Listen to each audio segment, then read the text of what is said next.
gonna film another video wearing these glasses that I don't need to see because it is like 9:30 and I haven't filmed a Vlogmas video yet, and I'm too lazy to put on makeup just for the sake of this video.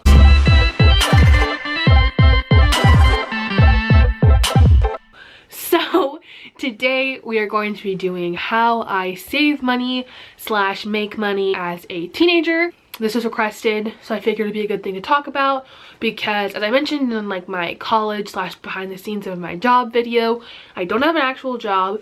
My main source of income comes from making stickers on my sticker business. It's my little office back here. I also sell things on my Depop occasionally, but I'm going to give you just a couple of tips and tricks on how to use those things to get yourself either extra money or money in general if you're young and you don't want to get a job yet, or you can't get a job yet, or you're busy like me with school, you don't want to be committed to a job because you want to travel, etc, etc, etc. So my first biggest tip is to not buy things.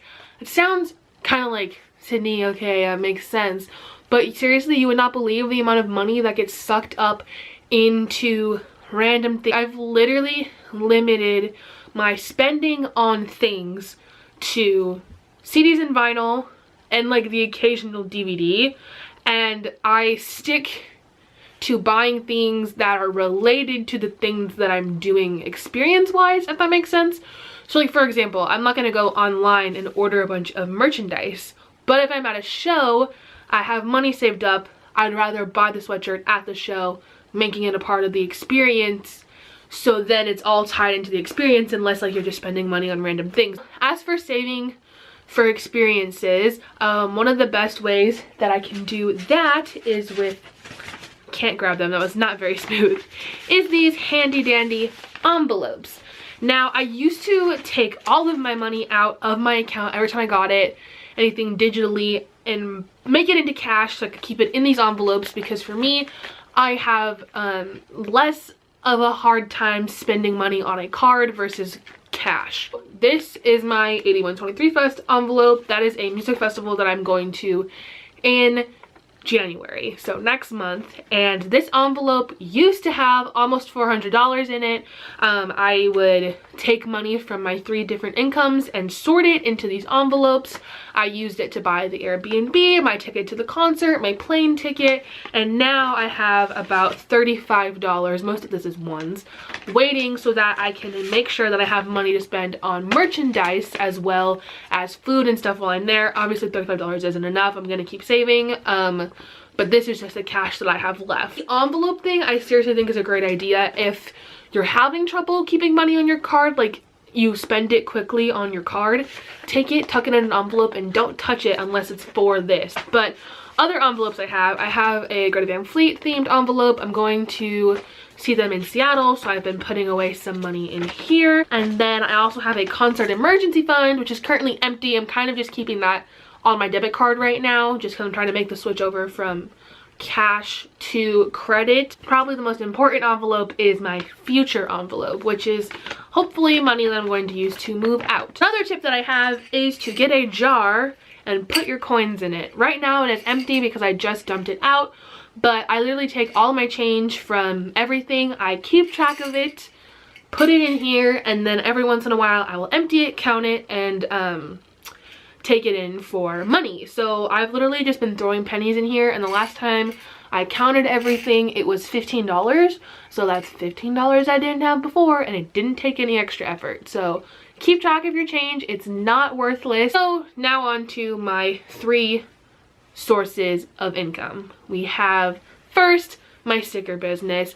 If you don't have a job, I would highly recommend putting the effort into a small business if there is something that you are passionate about selling. And I thought there were different things. I was gonna make hats at one point, I was gonna make shirts at one point. For me, stickers was the best option at the end of the day. I've been selling my stickers. The best way that I can say to get sales with your small business is Etsy. Etsy has been extremely helpful. I literally opened my Etsy shop, I want to say about less than 2 weeks ago, and I've already had 11 orders. You can tag items with specific tags. People will search those things. For example, Greta Van Fleet is like the most searched thing on my Etsy. People are looking for Greta Van Fleet merchandise on Etsy. My sticker shows up, they purchase it, I send it to them, money. As for my own website, it took a lot more work to build that up. Etsy has a lot of fees, so if you are selling bigger items, Etsy might not be the way to go. But with your own website, the best way I would say to promote things is through social media. Tag things with hashtags. You can even use the paid promotion feature to try and promote your things on other people's pages. Haven't had the best luck with that. I just don't think it fits, like my designs fit what Instagram is looking for to like put into their algorithms. As well as word of mouth to your friends. Make stuff that your friends will like, and then your friends will buy it, and then they'll share it with their friends, and it will spiral from there. So that's definitely something I would recommend if you're looking to make extra money, is to start your own small business. And if you want to support mine, I'll put the links in the description. So the second thing is Depop or Poshmark or eBay or whatever. Over the past year, I think I've had about 80 sales on Depop. I listed things that I knew people would want.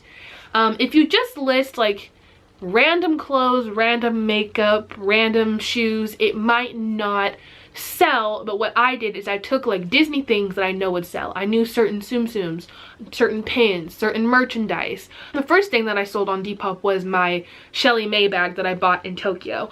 And you're like, Sydney, why the heck would you sell that if you bought it in Tokyo? One, I bought a bajillion other things in Tokyo, and two, it gave me $60 that I didn't have before for a bag that I did not use. So you kind of have to make those decisions for yourself, ask yourself what really matters and what doesn't. And if you want to make money quickly, I would put up things that are hot buy items. So like a lot of people look for limited edition music stuff, t-shirts from tours that aren't running anymore, as well as certain trendy clothing items. For example, like if you had a pair of Doc Martens shoes you don't wear anymore, or I don't know, cool trendy backpack that you don't use. I really don't know. But that's just how I've had the most luck on Depop. Now, the third and probably the most complicated thing that I do to make money is use cash back apps. I'm gonna pull it up on my phone. There is 3 in particular that I have grown to love for different reasons. There is Dosh, Ibotta, and Drop. And these apps, what they do is they link to your credit or debit cards, and they give you cash back for certain purchases. So I'll just go through quickly how each of them work. So I have $9.64 pending on Dosh. On Dosh, it's kind of unfortunate. You need $25 in order to withdraw any of your money, but it adds up in different ways. I spent money on Forever 21, it gave me $4 back. I spent money on gas, it gave me $2 back, etc, etc. There's a bunch of different stores. There's restaurants, grocery places, and even online shopping like Sephora, BarkBox. So when you link your card up to this, you can just forget about it completely, and it will sort through everything, all of your purchases, and give you cash back on the stores that fit with Dosh's company stores, like the stores that they work with. The biggest way to make money on Dosh is through referrals. So if you're watching this video, I would really appreciate it if you used my referral code, which is sydneyy1, or I'll link it in the description. And if you sign up for Dosh, if you're interested in it, I will get $5, and you can start using your referral code with your friends, and you can get $5 for every friend you refer as well. I think Drop is more effective than Dosh. It's just the way you redeem is differently. Dosh, you get money that you can specifically take to your PayPal or to your bank account, whereas Drop gives you rewards in the form of points that you can redeem for gift cards. But the stores on Drop are better than the stores on Dosh because there's Starbucks, McDonald's, Chipotle, Target, Whole Foods, Walmart, all kinds of places. You link your cards, it'll go through your purchases, give you points, and then you'll get rewards back. I usually redeem them in Amazon gift cards. If you want to use my referral code on Drop, I'll link it down there too. For this, you get $5 and I get $5. So there's actually a bonus for signing up for this one. And Ibotta is a little bit more complicated, but I figured that I would throw it in here anyways in case anybody was interested. Ibotta gives you cash back on your groceries. You go through the app, you pick things that you're going to buy at the store. Like if you're going to Target, for example, 25 cents back on pads, 25 cents back on ice cream, 25 cents back on Cheerios, $1 back on pizza rolls. At the end of the trip, you scan your receipt, it'll give you the money back, and then when you get to $20, you can withdraw that into straight cash. I have a referral code on Ibotta, but it only works if you actually use the app. So if you use my code, link in the description, it'll give you, I think, a startup bonus, or if not, it just helps you on the app and then I get a little bonus, and then you can use your code to refer your friends, etc. I hope that you have some more information on how to save and make money as a teenager. If you enjoyed this video, definitely give it a thumbs up. Comment down below if you have any questions. Make sure to use those referral codes, subscribe, and I'll see you tomorrow for another episode of Vlogmas. Bye!